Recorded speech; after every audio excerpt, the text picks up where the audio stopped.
Apa mesej dia daripada puasa ini kepada kita jabatan Pidar ini? Ya, pertama motivasi dia adalah kita kena bekerja bersungguh-sungguh, penuh dengan tanggungjawab, dengan ikhlas. Ini intipati ataupun mesej, ya, hikmah daripada puasa itu. Boleh je kita berbohong, boleh je, ya, ronda satu, hilang dah, rupanya dah landing dah, di belakang sana, ya, boleh je, ya, boleh ikutlah, ya, tahu sendirilah yang curi-curi tulang segala apa semuanya tu, tahu sendirilah, ya. Tetapi mengajar kepada kita tentang keikhlasan. Puasa mengajar kita tentang keikhlasan, ya. Puasa mengajar kita tentang keikhlasan, kerana Allah memerhatikan, malaikat kiri dan kanan memerhatikan, mencatat pahala-pahala, pahala ataupun ganjaran-ganjaran pahala yang akan diberikan.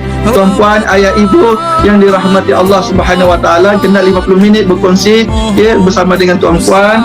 So, intipati puasa itu pertama keikhlasan, ya, maknanya mesej dia kepada kita warga PDRM, bertugaslah dengan ikhlas, ya, jangan semata-mata nanti bos aku nampak, barulah aku pura-pura betul menyusun, ya, ikutlah sendiri, ikutlah pengalaman masing-masing, ya. Saya pun kadang-kadang terbawa-bawa juga, ya, nanti ada bos kita barulah kita pura-pura, ya, lah, sial kawan kita, dialah yang pitik, ikhlaskan hati kita, ya, datanglah, ya, bersihkan surau sama-sama, janganlah curi tulang, pada tak sibuk mana pun, ya, tuan-puan, ya, tak sibuk mana pun sebenarnya, ya. Kalau ikut pengalaman saya masa saya bertugas di Lembah Kelang hampir 12 tahun, ya, saya ukur dengan kondisi kita yang ada di luar Lembah Kelang ini, boleh je kita ikut aktiviti kerohanian, keagamaan itu, ya, tuan-puan, warga PDRM, warga polis, warga kaki tangan awam, support, ya, tuan-puan, ya, ikhlaskan hati untuk menyertai program-program keagamaan yang dianjurkan oleh pihak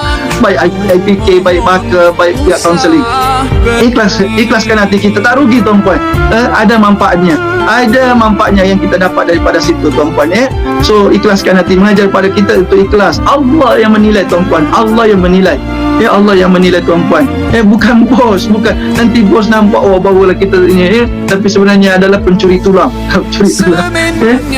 okey, tuan-puan, ya. So, itu mesej pertama. Kedua, apa intipati atau hikmah, ya, integriti yang kita dapat daripada puasa ini, keduanya tadi, keduanya mengajar kita supaya tidak sombong, tidak ego, ya. Semua sama, ya, baik sultan, baik menteri, baik pak menteri, baik ini ketua tentera, ketua KPN dan segalanya, pengarah, semua dituntut untuk berpuasa, tiada kecuali, ya, sama semuanya, sama merasakan semuanya untuk berpuasa bersama, mengajar supaya kita merasakan kesusahan ataupun penderitaan orang-orang yang susah, ya, orang-orang yang miskin. Allah begini rupanya, miskin, ya, 3 hari tak makan pun makan, itulah, ya.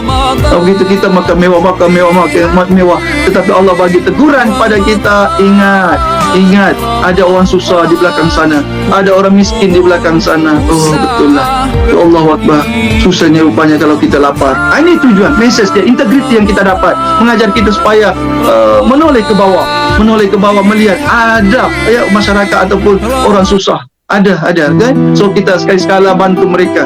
Itu tujuan untuk puasa, mengajar kita supaya tidak sombong atau tidak pentingkan diri sendiri.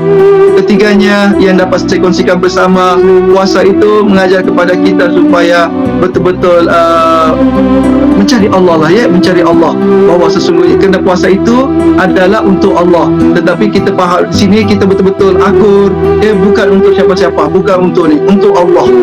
So, kita laksanakan perintah ini kerana Allah. Begitu jugalah dengan tugas yang kita diberikan, ya, diamanahkan, bertugaslah tuan-puan dengan ikhlas, bersungguh-sungguh, kerana itu adalah periuk nasi kita, kita jaga baik-baik, ya, akan masuk ke dalam menjadi darah daging kita, tuan-puan. Kita jaga baik-baik tugas kerja kita, ya, kita jaga dan juga kita harmonikan keadaan, ya, jangan berpasang muka, berselisih atau berkasar, ya, berharmonilah dengan rakan setugas kita, rakan mengerjakan sekerja kita. Harmonilah, cantiknya. Inilah tujuan Ramadan ini. Tiada yang ego, tiada yang sombong. Saling harmoni. Ya, kalau ada benda yang boleh kita bincang bersama-sama, kita bincanglah. Ya, cari titik persamaan.